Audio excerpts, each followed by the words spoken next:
Masechet Kiddushin Daf Samech. We plan to complete the third perek and begin the fourth perek. Rabbi Tarfon Omer Yecholin Mamzerin Litaher. Rabbi Tarfon says there is a way for a mamzer to become pure. A mamzer is a result of a forbidden union, that's Isur Karet. And mamzerut, the problem is that it's inheritable. If a parent is a mamzer, then the child will also be a mamzer, and it continues forever. That's why mamzerut is so difficult. But Rabbi Tarfon says, I have a way that I can make a mamzer tahor. Not the mamzer himself, but rather his children.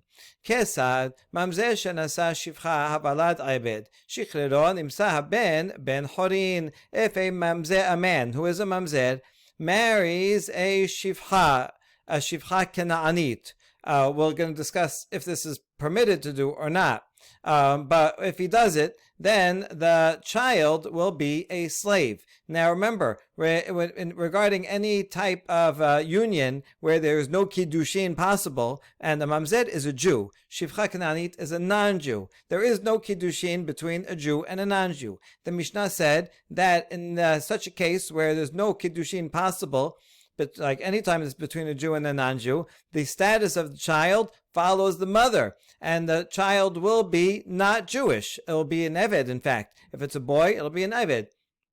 If it's a girl, it'll be a shivcha. So a mamzer, Jew, who goes ahead and, well, he says marry. You can't actually do a full marriage, but they can have a child together. The child will be in Ayved, and then that master who owns that shivcha will free that child, and then once a Eved Kanani goes free, they are a full Jew. And now they are not a mamzer because they're only related to their mother as a non-Jew. They're not related to the father. Mamzerut of the father can only pass on to a Jewish child. Mamzerut cannot go to a non-Jewish child. This child is not Jewish, and only then goes through the conversion process of being an Eved and being free. And so now the child is free and now is fully Jewish, and you got rid of the mamzerut stain.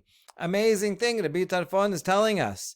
Rabbi Eliezer Omer Hareze Ayved Mamzer. Rabbi Eliezer says, no, the child is both a slave and a mamzer. He thinks that the mamzerut status can even go through from the father to this child. We'll see why he says so.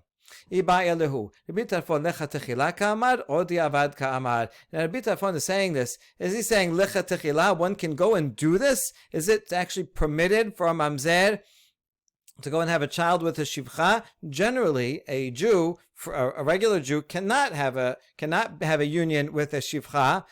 We learn this from lo yeh kadesh. Kadesh means a prostitute. A man cannot act in a promiscuous way, and shivcha is considered a promiscuous woman, and therefore, generally, a man cannot do that. A mamzer is a Jew. He has to keep all the mitzvot. He has to keep Shabbat. He has to keep kashrut. He has to keep all the laws of arayot, and therefore, this you could say this would be a prohibition on him too. In that case, only b'di avad is Rabbi Tarfon saying that, listen, if it happened, he's not allowed to have his union, but if he did have a child with a shivcha, he violated a law, but it turns out the child will not be a mamzer.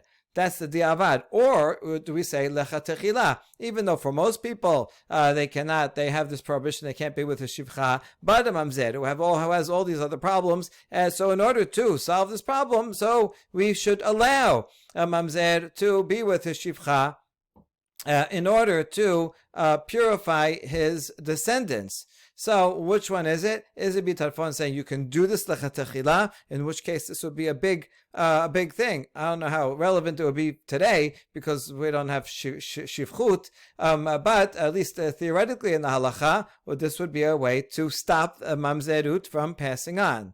So we answer, Tashema, Amru lo Rabbi Tarfon, tiharta ta zecharim, lo tiharta ta nekevot. So we have a baraita that says that when the other sages responded to Rabbi Tarfon, says, okay, you have purified the males, but not the females. In other words, if a man is a mamzer, so then, and look at Rabbi Tarfon's language, nasa, if he did this. So even the language sounds like a bedi avad. So if a man is a mamzer and he marries shivcha, so then their children will be okay. So you give a solution for a man, but not for a woman.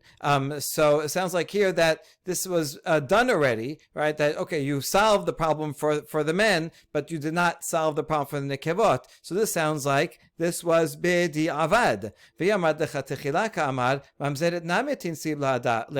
If you say that lechetechila, you could do this. So then, if you find any mamzeret, go tell her, you're a mamzeret, that's a Jew, regular free Jewish woman, who is a mamzeret, go and marry an Ived Ivri, and that should be the same thing. That should be an equivalent case, and therefore you should be allowed to do that. So it must be that he's not saying, he didn't say that because he's only talking about b'diavad. Listen, b'diavad, this already happened in the case of some man, so you see, this man's children is okay. But he's not saying lechatechila, otherwise they wouldn't have responded, oh, you didn't help the woman, right? Because if you could do this lechatechila, then he would tell the woman, yeah, go do this also. So we're trying to prove from here there was only b'diavad. We answer, no, actually, Ived and lo hayis. The problem with the woman having a child with an Ived is that the Ived has no lineage. He's an Eved Ivri. His lineage is not significant halachically. The child of that kind of marriage follows the mother. It always follows the mother. And so the mother in this case is Jewish. Therefore, the child is Jewish, and the child will be a mamzer as well, following its Jewish mother. So that's why they said to Rabbi Tarfon, your solution, even if it's lechatechila, and you can do it for a man, only works for a man because the man can marry a non-Jewish woman, and then the child will follow the non-Jewish woman, and mamzerut is not going to pass on to a non-Jewish child. But if the female is a mamzeret, then the mamzerut will pass on to her child, because in all these cases we follow the mother. So that's why they said you cannot make pure a nekeva. All right, let's try again. Tashema deush pezich ne. The Rabbi Simlai mamzer hava v'amar le I akdam tach tahartinu lebinach. Okay, Rabbi Simlai, he once went and stayed at someone's house, some host. Now, as he's there, he's talking to the host where he's hosting him he has a bed and breakfast or whatever. And he finds out the host is a mamzer. Okay, it's fine. There's nothing wrong. I mean, there is something wrong with that, but you can host it. And so Rabbi Simlai said, listen, if I knew about your status earlier, I just found out that you're a mamzer. If you told me before you got married, I would have been able to help you and purify your children. And presumably he would have done it in this way. He would have told this guy, the host, to marry an shifcha Kanaanit, and then their children would have been kosher. Now, that's the end of the story. Here's the proof. If you say that one can do Rabbi Tarfon's solution, lechatechila, then the story makes sense. Rabbi Simlai says, if you told me, I would have told you who to marry. But if you say you can only do it b'diavad, then Rabbi Simlai would not have been able to give this advice to his host in any case. So this seems to be proof that it's lechatechila. The manseb le'isa v'amar le'zilgenovis deben be'aved ivri. So no, not necessarily. It could be that Rabbi Tarfon's solution is only b'diavad. Rabbi Simlai actually could have had in mind a different solution altogether, slightly different solution, which is he would tell him, go and steal something, and then you'll have to be sold as an Eved Ivri. Now, an Eved Ivri is permitted to have a child with a Shifcha Kanaanit.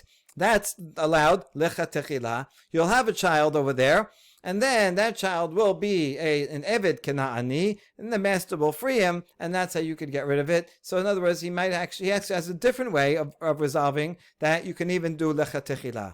Now, this lechatechila, it has its own problem. Yes, although an Eved Ivri is allowed to be with a Shifcha Kanaanit, the problem is, how do you become an Eved Ivri? By stealing? You can go lechatechila and steal something in order to be an Eved Ivri. That's a violation. You can't steal something and say, okay, I don't mind, I'll pay back double, but I'm going to steal it now and I'll pay back double later. You still have a violation. So it's hard to understand how this could be lechatechila. The Rishonim deal at length with this. Okay, so Bishneb the Rabbi Simlai Eved Ivri mihava. Now we reject this because during the time of Rabbi Simlai there was no law of Eved Ivri. Eved Ivri only applies when the time of a Yovel, and by Rabbi Simlai's time there was no Yovel, there was no Eved Ivri. So that was, even though theoretically this would be a solution. Practically, he could not have told him that. And we're talking about practically. He said, you should have told me. I would have helped you. Everybody owns only when the Yovel, and there was no Yovel then.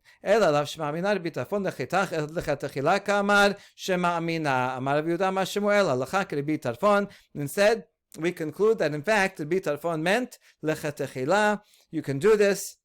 A mamzer man can go have a child with a shivcha kananit lechatechila, so that their children will be kosher once they become free. And Shmuel even said that halacha is like Rabbi Tarfon. Now we get to Rabbi Eliezer. Omer hareze aibed mamzer. So no, even if you try to do this thing, the child will still be a mamzer, even though the mother is not Jewish. The mother is shivcha kananit, and the child will still be a mamzer. Amar Rabbi Elazar, my tamed Rabbi Eliezer. De amar kera lo halech achar pesulo. His source is this pasuk: Lo yavo mamzer bikal Adonai. Gam dor asiri lo yavo lo bikal Adonai. Even the 10th generation, a mamzer cannot marry into the regular congregation. And it says the extra word. It could have said lo yavo bikal Hashem. Why lo yavo lo? So the extra word "lo" comes to indicate that we follow the flawed parent, even if it's the father, and even if the mother is not Jewish. Still, if the father is is a mamzer, then it will pass on to the child also.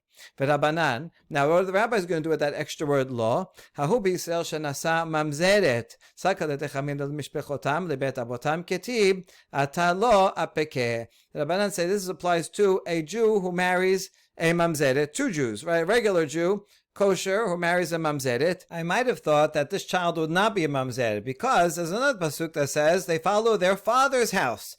Generally, besides things for being Jewish and not Jewish, Kohen, Levi, other statuses, things follow the father. So I might have thought that in this case, since the father is kosher and only the mother is a mamzeret, that we should follow the bet avotam, and therefore the child will not be a mamzer. So according to Rabbanan, the extra word "lo" comes to teach not so, right?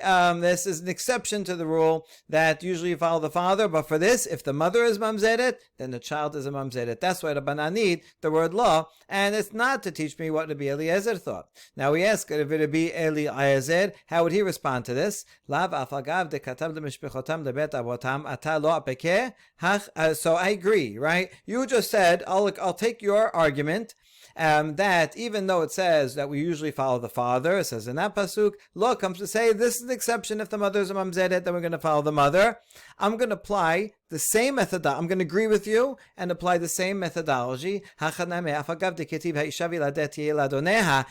the pasuk says regarding shivcha kananit that usually the child of a shivcha kananit follows the mother. The word "lo" is going to come say, but this is an exception for a mamzer. That in that case, if a father is a mamzer, then the child will also be a mamzer. And even though for Jewishness, an Eved status, we follow the mother, for mamzerut, we follow the father. So the word "lo," even though it's doing different things, switching in different ways, nevertheless, it's an exception clause. It says "law" comes to include even the father.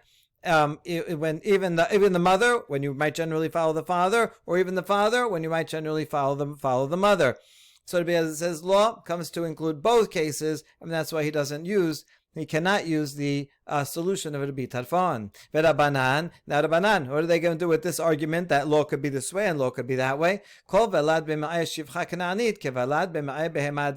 They say no, not so at all. If the father is a mamzer and the mother is a shivcha kananit, that mother, when is pregnant, shivcha kananit who is pregnant, the fetus in its womb has zero legal significance. It's the same as a offspring of an animal where the lineage, there's no lineage, there's no kohen, there's no mamzer or anything like that. In an animal kingdom, this whole category only applies to Jews, and therefore if shivcha kananit, their child will not be a mamzer, and the pasuk of law cannot come and apply to that case because they're not Jewish at all.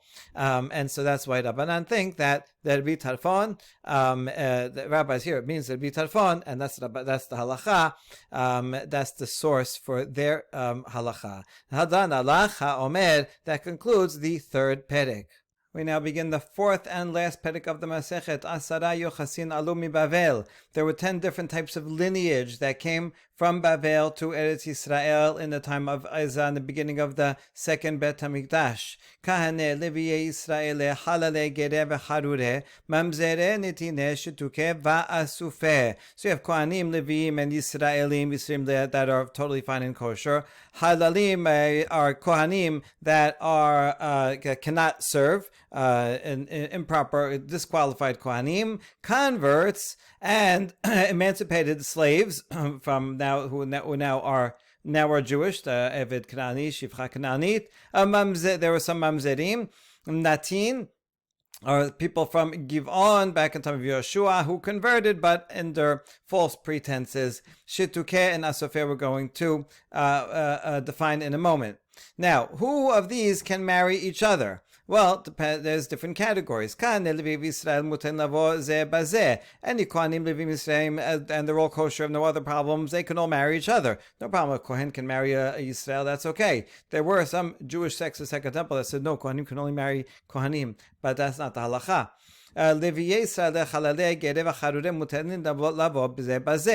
you take off Kohanim, then the next category, they're overlapping categories. A regular Levi, a good Yisrael, and a halal, that's okay, still can marry a halal, or a convert. A Levi can also marry a convert or a freed slave. They all can marry each other. So Kohanim have a lot of restrictions. They can't marry anybody lower on the list than a Yisrael.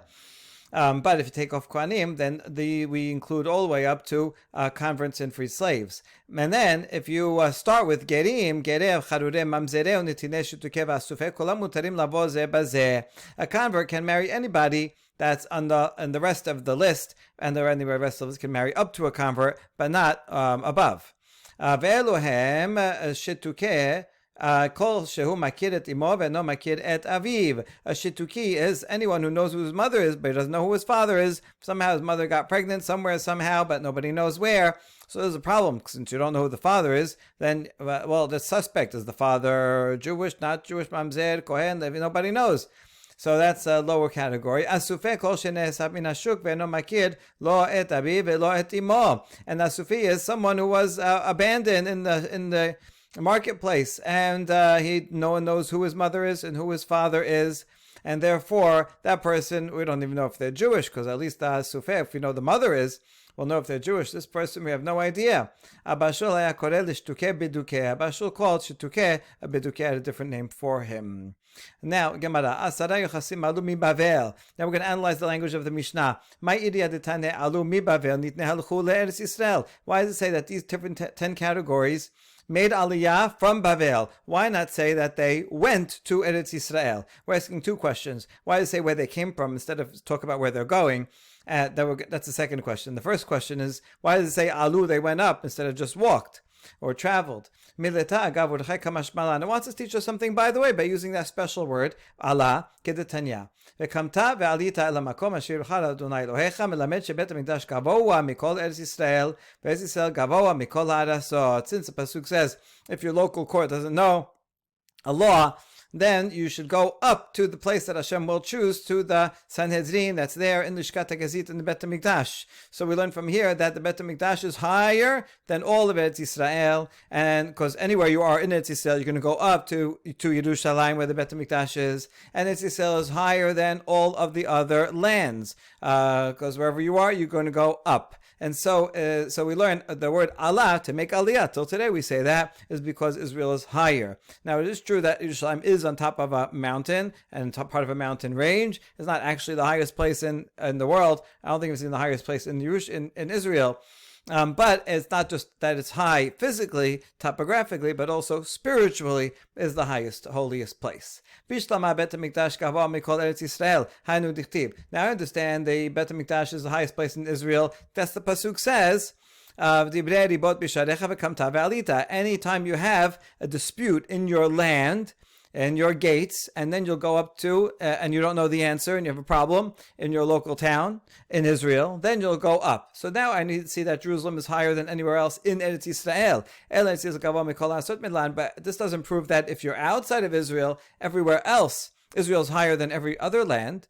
So how do you know that? Tichtiv, lachen hinei yamim ba'im numad Adonai v'lo yimru od chai Adonai asher ha'ela et b'nei Yisrael Mitzrayim ki im chai Adonai asher ha'ela asher hebi zera bet Yisrael tzafon mikol ha'asot asher hidachtim sham. Pasuk in Yirmiyah, that one day is going to happen, that no longer will people say, Hashem lives, who brought Bnei Israel up from Eretz Mitzrayim. Already here you see that Eretz Mitzrayim is higher, so Israel is higher than Eretz Mitzrayim. But there's going to be a redemption. It's going to be so great that people are now going to start praising Hashem as Hashem lives, who took them out, who brought them up, and brought the seed of Bet Israel from the north and from all the lands from which they were scattered. So you see, no matter what the land is, all around, everywhere, Hashem is going to bring the ingathering of exiles and bring them up to Eretz Yisrael. So you see that Eretz Yisrael is higher than all of the lands. Now the other question, why is it mentioned that they left from Bavel? Why not say they went to Eretz Yisrael?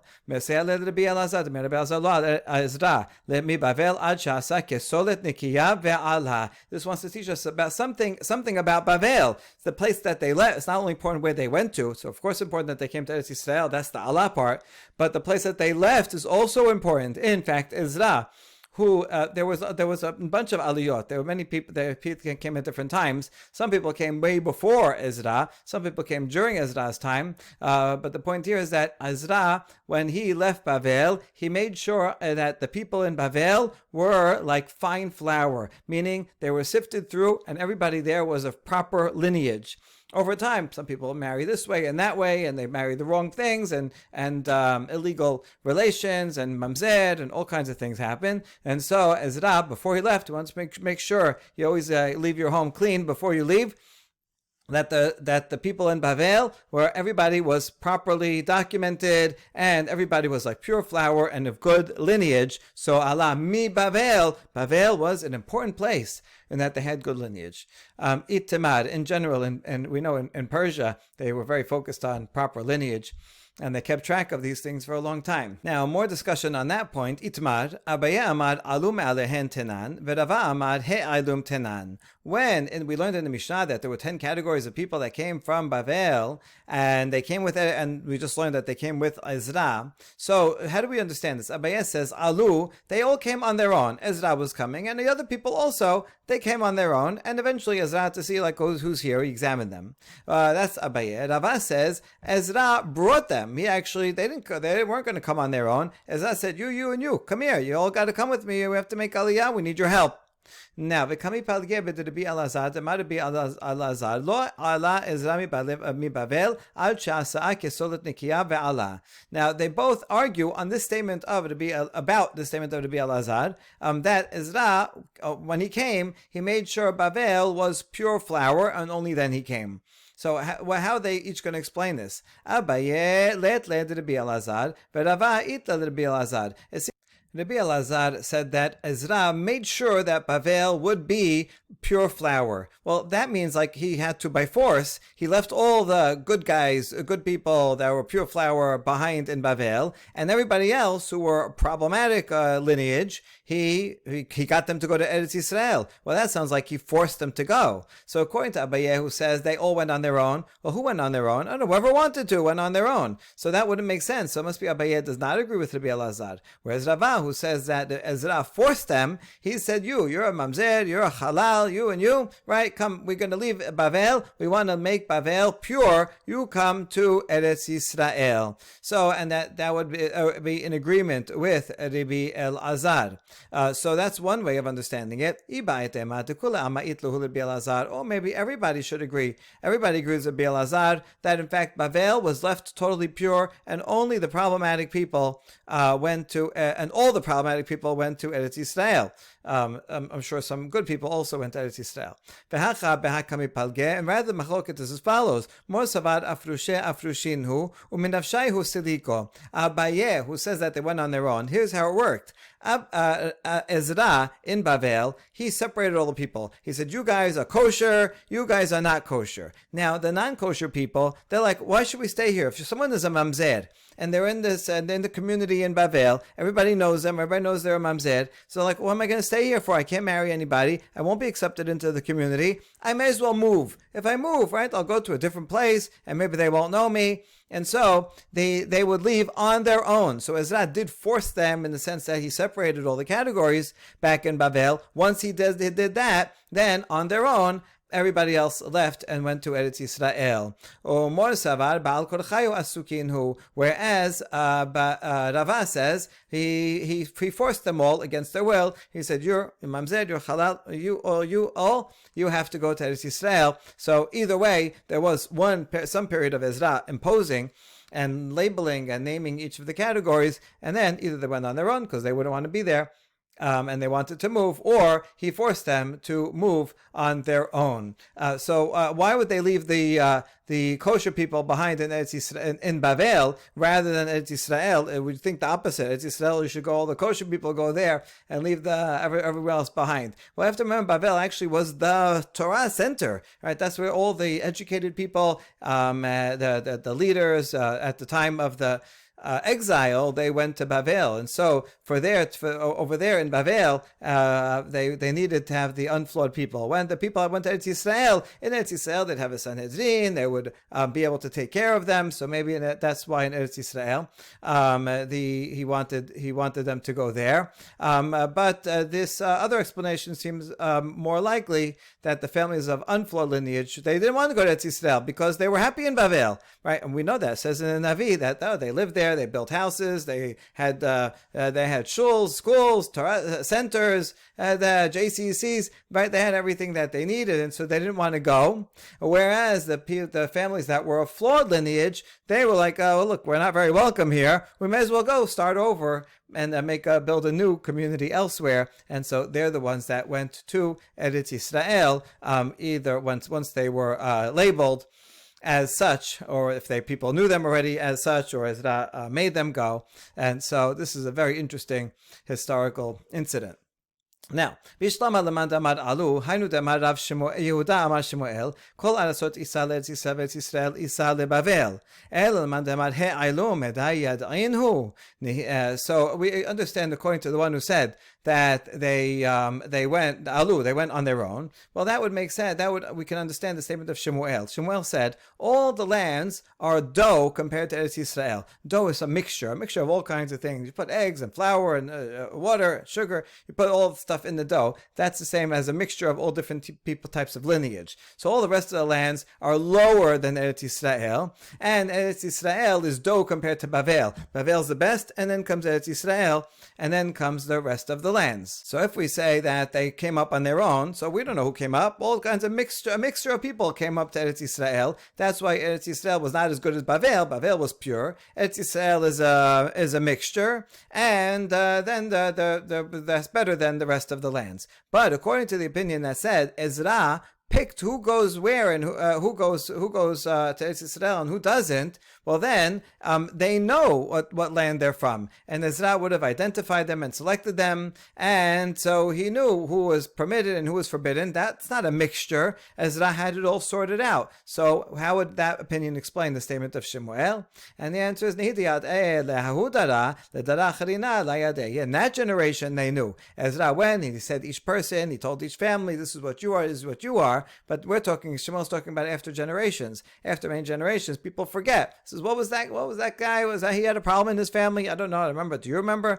And so then they all get mixed up, and then it becomes a dough again. So Eretz Yisrael wasn't as bad as other lands, but it wasn't as good as Bavel. Bishlam alaman damad alu. Hainu dichtiv akabesem va'ekbesem al nahar haba al achava v'nachane sham yamim shelosha v'abina ba'am b'kohanim mibnei Levi lo masati sham. According to the one that says that, the opinion that says they came on their own. Whoever wanted to make Aliyah came.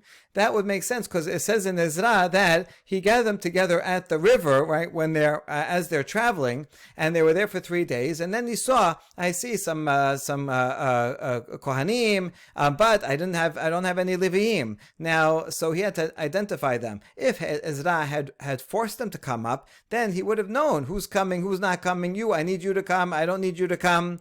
I don't have any Leviim here, and he would have known that there's no Leviim. So this supports the opinion that the people came on their own, and Ezra then only looked at who came afterwards. So how would the other opinion explain it? According to the one that said he brought them up himself by force, so then he would have been careful to see who's here, who's not here, what kind of more people do we need? We need more Leviim. So how do you explain that? Right, he was careful regarding the Pisulim. People of flawed lineage, like Halal or Natin or Mamzer, those people, he said, okay, what are you? Make sure that we know what you are before you come, so we know who you can marry and who you can't marry. That he did designate, but the Kisherim, whether you're Kohen, Levi, Israel, that he did not designate, and that he did on the way. On the way, that's when he saw, there's not enough Leviim. And so that explains that pasuk. Now back to the Mishnah. Kahane Leviev Yisrael Mila Minilan Desiliko. Now we mentioned that the first 3 categories of people that came to Eretz Yisrael were regular kosher Kohanim Levim Yisraelim. What's the source? How do you know that they made Aliyah? Tichtiv says in the book of Ezra, Vayeshevu Kohanim Levim Ve'alvim Umina'am Ve'hameshorerim Ve'hashoarim Ve'hanetinim Be'arehem Ve'chol Yisrael Be'arehem. It says the Kohanim, Levim, and other people, singers, gatekeepers, Gibeonites, dwelt in the cities, and all of the people dwelt in the cities. So you see, it says here, Kohanim, Levim, Yisraelim are mentioned explicitly. Okay, that was easy. Now, Chalale, Gereh, Harure, Chalale, Minelan. Now, how do you know that there were also Chalalim and converts and emancipated slaves? So that's the next category that came. Now, how do you know that among them were Chalalim? There were Kohanim that were that could not serve. De Tanya. Rabbi Yosef Omer, Gedolah Chazaka Shneimar, Bnei Kohanim Bnei Chovaya, Bnei Hakos, Bnei Barzilai, Asher Lakach Benot, Barzilai, Hageladi Isha, Vayikare Al Shemam. Ele Bikshu Ketabam Hemit Yachasim, Velo Nimsao, Vayigo Alu Min HaKehuna. That's the key word. Vayigo Alu Min HaKehuna. They were kicked out from being Kohanim. Vayomer Hatirshata Lahem, Asher Lo Yochilu Mikodesh HaKodashim, Ad Amod Kohen Leorim Uletumim. So Pesukim in Ezra said of the Kohanim, there was these families of Chabiyah, Akos, Barzilai. They took a wife from the daughters of Barzilai, and that's what they were called. And now they were looking for the registry. Every Kohen family had to have a registry of their genealogy to prove that they are proper Kohanim. They looked for the registry, but they could not find it. And so these were safek. Are they good Kohanim or are they not? And so since they couldn't prove it, they were vayigo alu, right? They were put out from priesthood. They could not serve as kohanim. In other words, they were halalim. Because of that, they could not eat the kodesh kodashim until a kohen with urim tumim would be able to come and determine whether they were proper kohanim or not. So that's the proof they were halalim. Amad lahem, hare atem bechizkatchem, bameh hiyitem ochelim bagola, bekoche hagebul. Afkan nameh bekoche hagebul. Now, within the Braita, it doesn't just quote the pasuk. Rabbi Yosef said that look how strong a chazakah is. They did have a chazakah that they were something, they were kohanim. So how strong is that chazakah? So even though they didn't have a genealogy, and that means that they are rejected from priesthood and they can't eat kodesh kodashim, still Ezra told them, you can continue with your chazakah. What were you allowed to eat when you were back out in Bavel? Bekoche hagevul, things that are kodesh, even outside the land of Israel, like teruma. Teruma applies everywhere, at least midrabanan. So afkan nameh bekodshe hagebul. So when you come into Eretz Yisrael, we're not going to strip you totally of your kohen status. We'll leave it the same as it was, and you can continue to eat terumah. But for other things, you can't. No upgrade here. You're not going to be able to eat kodashim, sacrificial meat. So that was the decision. Now that within this braita we proved that there were chalalim, but now we have this braita, we're going to analyze it further. We have a problem because there is an opinion, we learned it back in Masechet Ketubot, that says if someone eats terumah, we know he always ate terumah, then we can assume that he has good yichus. And so these people, they're going to come in, we're going to allow them to continue to eat terumah. Well, if we allow that, then we should be afraid, because according to that opinion, if they eat terumah, you can assume that their yichus is good. So now you're going to let them get married into regular kosher priesthood, and won't that be a problem? And the answer is Shana Hatam deriyach is kataihu. No, it won't, because their chazakah is also weakened, because they cannot have any of the sacrifices. So everybody's going to know, oh, this kohen, they eat terumah, but they don't have sacrifices. Can we marry into them? Well, they eat terumah, yeah, but they don't have sacrifices. So their chazakah is problematic, and therefore people will not assume that they are kosher. Well, if they get no benefit, when in the Braita, the beginning of Braita says Gedolah Hazakah. Hazakah is so strong. That suggests that it's strong enough that there is some upgrade. I know it's not going to be 100%, they're going to be total Kohanim, but it should be more than this, that they continue to have the same as they did before. There should be some upgraded status if you want to say Chazakah is great. And the answer is when they were in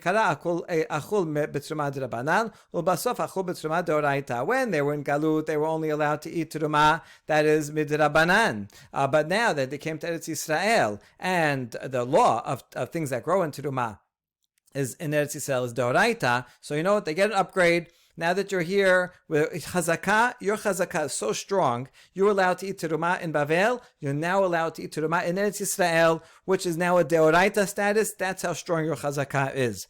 But it's only a chazakah. It's only a presumption. You don't have documents to prove that of your proper lineage. Therefore, we can't go all the way and allow these kohanim to eat kodashim.